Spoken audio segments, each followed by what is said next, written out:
Welcome to DBL. Here we go again. A day of celebration turned into tragedy, this time in Kansas City, Missouri. Nearly 1 million Chiefs fans were celebrating their team's Super Bowl win when shots rang out in the crowd yesterday. It happened outside Union Station as fans were leaving the parade and rally. You can see here that some witnesses actually tackled one of the suspects and held him until police arrived.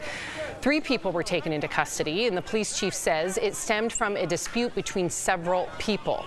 Now, police did find an assault rifle, and at least 21 people were shot, including children.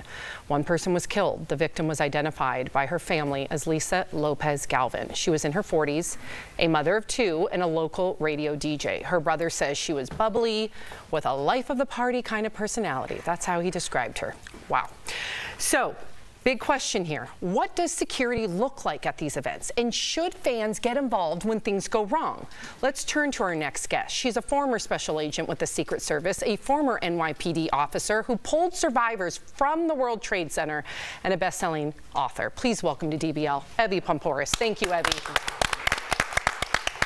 Thank you for having me. Evie, I'm so glad to speak with you because I just want you to paint us a picture here. There were 1 million people at this event. In your experience, what is the security usually like at these type of events? You're going to see, Evie, a security plan that really entailed local police. So you're looking at, typically you'll see uniforms. You'll see police officers stationed around the vehicles. When you see that, it's called deterrence. You want to have uniforms at a site. So when I would secure places and I would work with local police departments, they would always say to me, how many officers, how many uniforms? Uniforms allow a person to see the officer, the insignia, and if I'm looking to be a bad actor, I'm going to think twice about it. It really helps deter crime. So that's typically what you see. Something that's come up before is magnetometers. Do you mag people when you go to an event like this? For an event like this, it's next to nearly impossible. The only route that I know that's ever been magged is the inauguration of the President of the United States, because you literally have to shut that whole route down and then have funnel points where people are coming in. Also Times Square, New Year's Eve, NYPD does that. But you're looking at a massive police force that's doing this on a major event. So that's pretty much the limit that you're going to see when it comes to security at an event like this. So in your opinion, how was the police response in Kansas City? It's fine. You know, they're responding. That's the issue here. You see the event, you respond. Now, in this scenario, the offender was taken down by one of the attendees of the event. And you know what? I gotta say bravo to him, because most people today pull out their iPhones and they take video. And it's interesting because look at all those people around and only 1 person did something.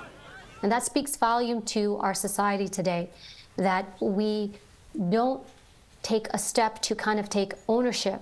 And it can't always be just the police, and I hear that a lot. Police is going to respond, but it takes time for them to actually get to the threat, to the problem. And in scenarios like this where we have shootings, the shootings take seconds to happen, typically, and then it's done. The damage is done. Well, you know, this is tough because human beings all over the world, the way we celebrate is with mass events. It's what we do. So is it possible to make huge events like this safe? How much are you going to lock things down? I'm just going to be very transparent to you. You're going to have to lock everything down, everywhere. And so I think the bigger conversation is what is going on within the fabric of society that this is happening over and over and over and over again. These things were very random things. So what's happening that people think this is how I'm going to cope, or I'm going to do this in open venue? So I think we have to really look at the foundation of humanity and what's happening in the U.S., because this is where we see these increases in mass shootings. Also, as far as security goes, I have to tell you, I can't think of anything more aside of them to set up magnetometers where you're physically magging everybody.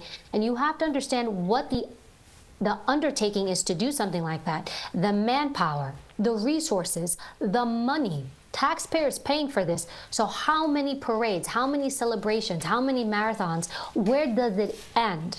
That's the issue here. So I know everyone's like security, security, but at what point do we pause and say, this is beyond just security? You can secure this thing, but then you have response time. How many officers? How quickly? How closely? How many people?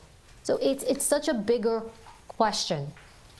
Evie, I want to jump in here. We only have like a minute left, but I wanted to go back to the fan/hero who did tackle that suspect. Is that the right thing to do? I have 2 children, 5 and 7. Al's a parent. We're all parents in here. Is this what we have to do now as citizens? I'm not saying it's right or wrong, but is this something we do on airplanes, at events, wherever these shootings may happen? Do we take matters into our own hands now? You know, it's your personal choice. I'm a mom. And you have to make that choice. I think I'm also a criminal justice professor, and I have this discussion with my students. We have points in our lives where things happen, and we have a choice. Do we do something or not do something? And I really do think it's a personal choice. Again, you're looking at all those people, and one person chose to do something. Had he not done that, maybe how many more people would have died? I think it's kind of something you have to self-reflect. And I don't mean to be super philosophical here, but we're all going to go in some way, shape, or form at some point in our lives, and maybe protecting another human being or other human beings is a very virtuous and noble way to go. Again, you're talking to a former Secret Service agent. My job was to take a bullet for the people we protected, not just the president, but all the people. So I do want to discuss more the fabric of the foundation of who we are and who we choose to be.